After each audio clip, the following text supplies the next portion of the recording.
Welcome to English Stories with Dr. K. The Power of Kindness by Ann Sundeen. On a dreary Monday morning in Philadelphia, Alex stopped at a convenience store on his way to work to get a cup of coffee. He had overslept and was running late and in no mood to speak to anyone. As he slapped his money on the counter, the cashier, an older woman about the age of his mother, smiled at him. "How are you doing this morning?" she asked. Alex was about to give his customary answer to such questions from strangers. Fine. But something about the woman's smile stopped him. She seemed sincere and genuine. "You know, I've had better mornings," he admitted, shaking his head. The woman grinned. She handed the change back and patted his hand. "I know how you feel, but you know what? I bet your day gets better. I sure hope it does." As Alex walked out the door, he realized he was smiling. He held the door open for an elderly man who was fumbling with an umbrella. "Why, thank you," the man said, looking surprised. "No problem," Alex replied. "Have a good one." As he headed to work, Alex felt better. Maybe today would be a good day after all. 6 hours later, in a rural part of Missouri, a retired couple waited in a lunch line at a fast food restaurant. Behind them stood two firefighters. The man heard them talking about how hungry they were and how hectic their morning had been. Apparently, they put out a fire at a nursing home. There was a lot of confusion and panic, but the firefighters managed to evacuate everyone safely. Next, the man and his wife stepped to the counter and ordered. Just as the server handed them their burgers and fries, a loud alarm went off in the parking lot. "Oh man," said one of the firefighters in an exasperated voice. "Looks like lunch is going to have to wait," replied the other as they left the line. The man spotted a flashing light on top of a fire engine parked outside. He realized another emergency was happening and the firefighters were needed. That's when he had an idea. "Wait a second," he called out as he hurried after the firefighters. They turned around. "Here, take this," the man said, handing them his bag of food. "But that's your lunch," they said. "We can't." "Sure you can," the man replied with a smile. "I'm retired. I've got plenty of time to stand in line. Please, take it, and thanks for everything you do." The nearest firefighter's eyes widened as if he were stunned by the gesture. Then he took the bag. "Thanks so much for this, sir," he replied, dashing out the door. The restaurant manager had been watching everything from behind the counter. As the man and his wife stepped back in line, the manager grabbed 2 meals and drinks and handed them to the couple. "No charge," she said with a smile. "What you did was awesome." Later that afternoon, a mother was driving her SUV on a busy California freeway. Her 7-year-old sat in the back seat, tossing a teddy bear up and down. By accident, the boy threw too hard, and the toy sailed out the window. "Oh no," he cried. "Go back. We have to go back."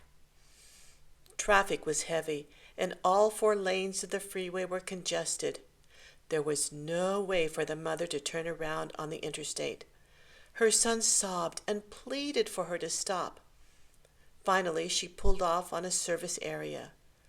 "We can't get the teddy back," she explained, "but would a hot fudge sundae make you feel better?" The little boy wiped his eyes and nodded. As the two sat at a picnic table outside an ice cream shop, a roar of approaching motorcycles filled the air.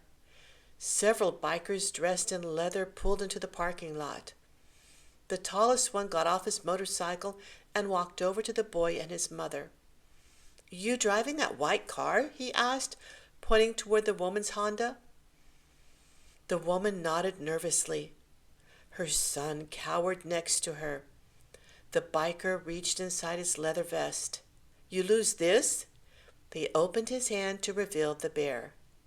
I think he came from your car. Teddy, the boy shouted. He jumped up, grabbed the bear, and impulsively hugged the tail biker around the legs. Thank you, the mother exclaimed. How can I repay you? You already have, the biker said sheepishly. I've got a son of my own. Seeing your boy this happy makes my whole day. That evening in Missouri, Jane packed a suitcase, called a cab, and finally left her husband. For years he had abused her. His habit of punching the side of her face while he was driving had damaged her teeth and forced her to get several root canals. She'd felt frightened and helpless for longer than she could remember, but the kindness of strangers who had witnessed her husband's behavior had sustained her. You touch her one more time, and I'm calling the cops, warned a man sitting next to Jane and her husband at a football game last year. Young man, you're wrong to speak to her like that, scolded an elderly woman who'd seen them fighting a few months ago at a park. Hang in there, sister, a female cashier whispered after seeing Jane's husband shove her at the supermarket. Once Jane's husband punched her in a small parking lot and stormed off. A couple witnessed everything and offered to help. No one should treat you like that, the woman said. Come with us and we'll take you to a safe place. Jane thanked them but did nothing then, though she thought about the offer and all the concern and compassion she had received from strangers over the years.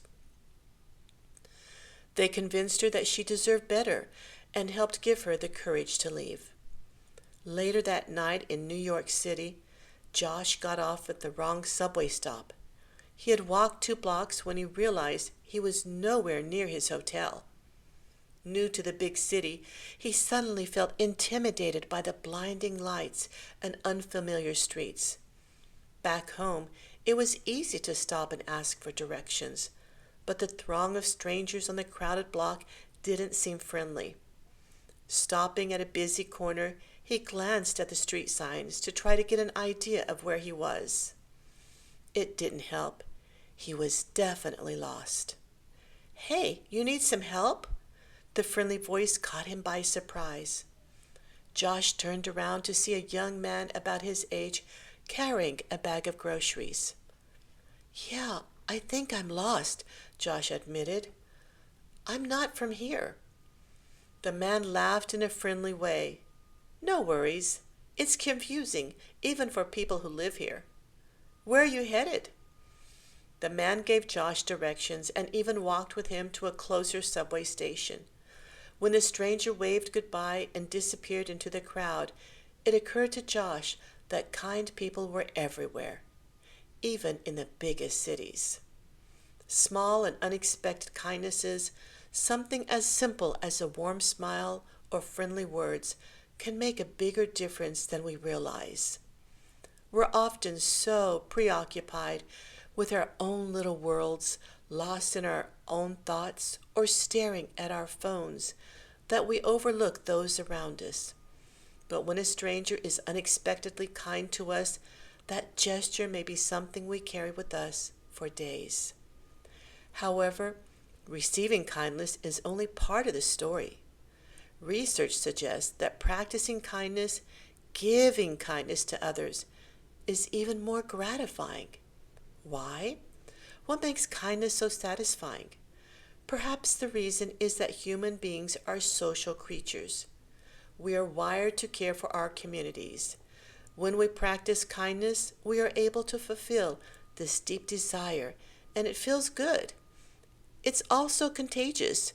We set in a motion, a powerful force that has the potential to grow and reach others far removed from us. In our often rushed and self-absorbed lives, kindness gives us a means to connect with others in a positive and meaningful way. And yet, we are often reluctant to show kindness to those we don't know.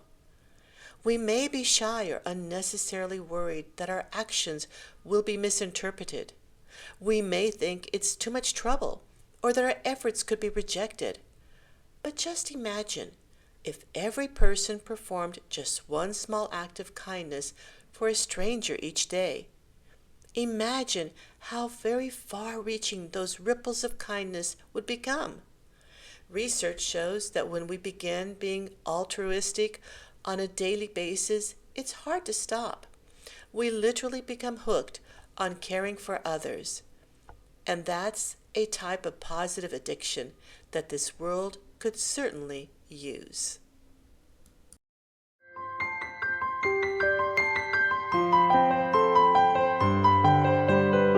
Please subscribe, like, and share.